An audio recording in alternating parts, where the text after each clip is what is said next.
Digital recording studio Patna. तोरा याद में अखिया रोई जब शादी तोहर हुई, माना तू बात गोरी ना रही अपन कोई रे मर जाई छोड़ के जैबू हो मरल हमर पैबू हो रे मर जाई छोड़ के जैबू हो मरल हमर पैबू हो।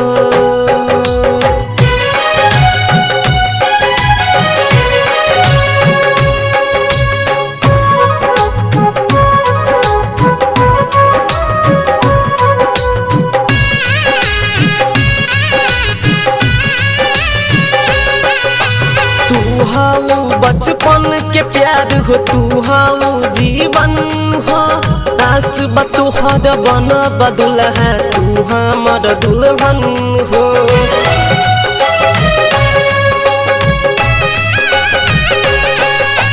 तू हाउ बचपन के प्यार हो, तू हाउ जीवन हो, आस बतोहर बन बदुल्हा तू हमर दुल्हन हो। जई हो तू ठुकरा के जिंदगी में हमारा के रे मर जाई छोड़ के जईबू हो मरल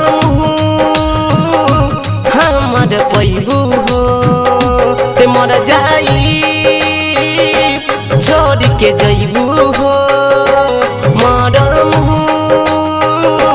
हमर पैबू हो।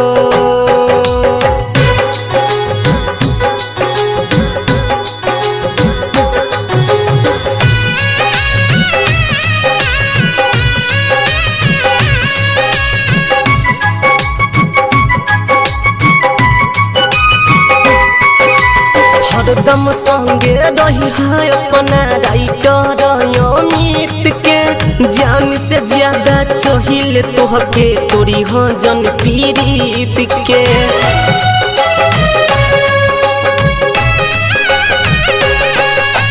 हरदम संगे रही है अपना राइटर अमित के, जान से ज्यादा चाहिल तोहके तोरी हो जन पीड़ित के। रूपे सन सहे पाई जानू हो तोहर जुदाई रे मर जाई छोड़ के जईबू हो मरल हमर पैबू हो रे मर जाई छोड़ के जईबू हो मरल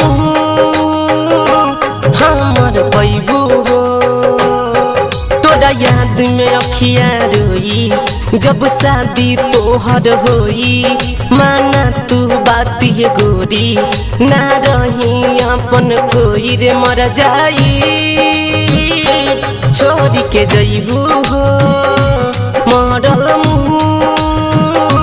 हमर पैबू हो रे मर जाई छोड़ के जईबू हो मरल